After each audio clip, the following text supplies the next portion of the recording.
For more on the story, joining us is Olexiy Haran. He's a professor of comparative politics at Kiev Mohyla University. Professor, it's a pleasure. Thank you for your time. Firstly, can you just talk a bit about the significance, how important Turkish support for Ukraine is, particularly when it comes to Crimea and Donbass?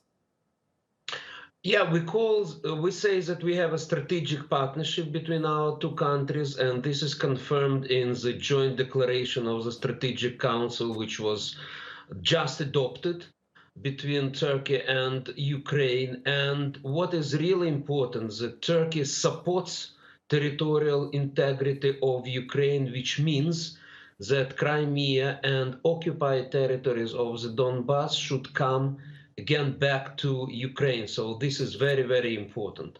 And I would also like to stress that in this declaration, there is a support for the idea of the so-called Crimean platform, which should be an international platform which would discuss the situation in Crimea and restoration of the territorial integrity of Ukraine. Why it's important not only for Ukraine, but also for Turkey.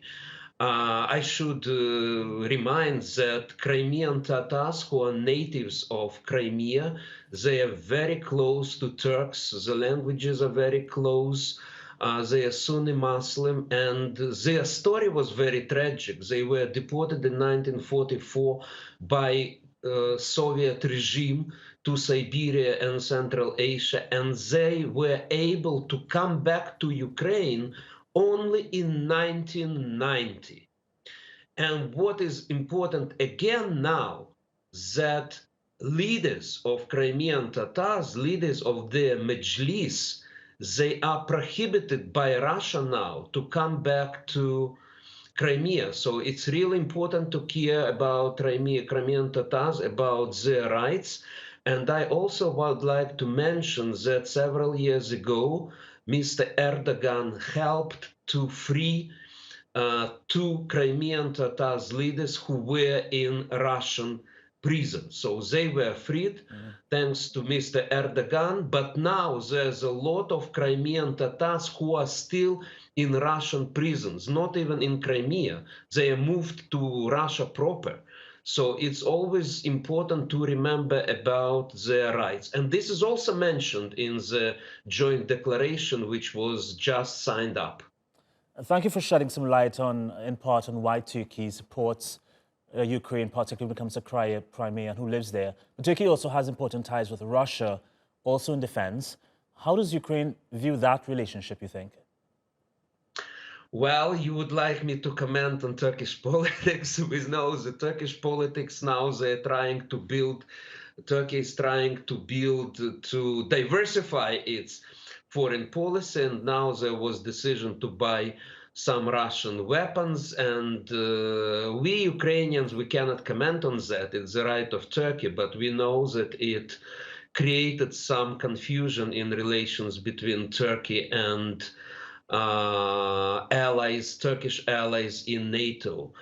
However, at the same time, we, Ukraine, we are very interested in developing cooperation with Turkey in defense sphere.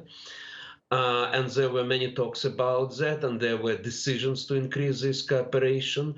We were very impressed by effectiveness of Turkish drones, Bayraktar, if I correctly pronounce this name. So we would like to have these ties with Turkey in defense sphere as well. What is also important, and what was mentioned in the declaration signed by Presidents Erdogan and Zelenskyy, is that Turkey supports Ukrainian wish to join NATO and to receive membership action plan. This is very important. I would like also to explain it to you that before 2014, Ukraine had non-bloc status. Unfortunately, it didn't prevent us from direct Russian aggression, occupation of Crimea and some parts of the Donbass. That's why, in fact, Russia pushed Ukraine to NATO because we see it as a security umbrella. We understand that this road would be very long and very difficult, but nevertheless, now we are thinking about importance to get membership action plan, which would increase our cooperation with NATO allies, and we are happy that Turkey is on our side. All right, Professor Haran, once again, appreciate your time. Thank you for that.